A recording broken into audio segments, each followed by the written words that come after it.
beterinden saklasın. Allah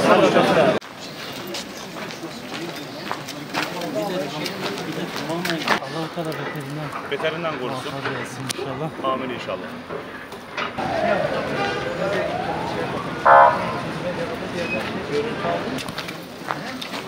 Değerli arkadaşlar, dün akşam saatlerinde saat 18.00 sularında Bursa ilimiz Gürsu ilçesi ve Karahıdır mahallesinde başlayan orman yangını bugün çok dehşet verici bir boyuta ulaştı. Orman yangını ile ilgili biz haberi aldığımız ilk andan itibaren Gürsu İlçe Teşkilatımız, Gürsu İlçe Gençlik Kolları Teşkilatımızla beraber sahadaydık ve olayları yakından an be an takip ediyorduk. Hem burada görev yapan görevli kardeşlerimize hem de gönüllü olan herkese burada hem su hem de ayran tedarikinde bulunmaya çalıştık. Aynı zamanda Bursa'da bir takım hazırlıklar yapıldığını da duyduk. Bunun başında işte Vakıf Bera Park'ta toplanma kararı, işte buradan tahliye edilen vatandaşlarımızın orada misafir edilme gibi hazırlıkları söz konusu oldu. Biz de bunun üzerine Bursa Valimizle görüştük. Gece saat 1'de Bursa Valimize bizzat kendim aktardım. Teşkilatımızda sahadayız. Yapabileceğimiz her ne varsa yapmaya hazırız bilgisini ilettim kendisine.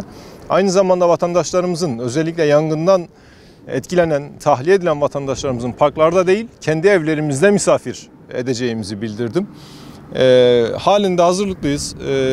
Tekrar yangından etkilenen tüm vatandaşlarıma geçmiş olsun dileklerimi iletiyorum.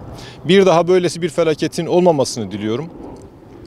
Bununla beraber Orhaneli ilçemize bağlı yangında ayağı sakat olduğu halde yangına koşarken kalp krizi geçiren Ramazan Şaşkın isimli kardeşimiz 38 yaşında kalp krizi geçirerek vefat etti.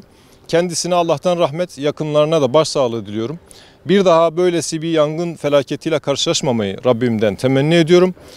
Sizlere teşekkür ediyorum. Yanan ev mi? Yok, onun bir altındaki.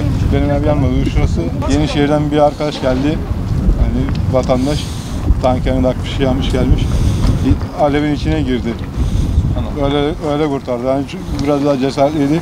Alevin içine daldı yani. Biz dalamadık, o daldı. Evi öyle söndürdük. Maşallah.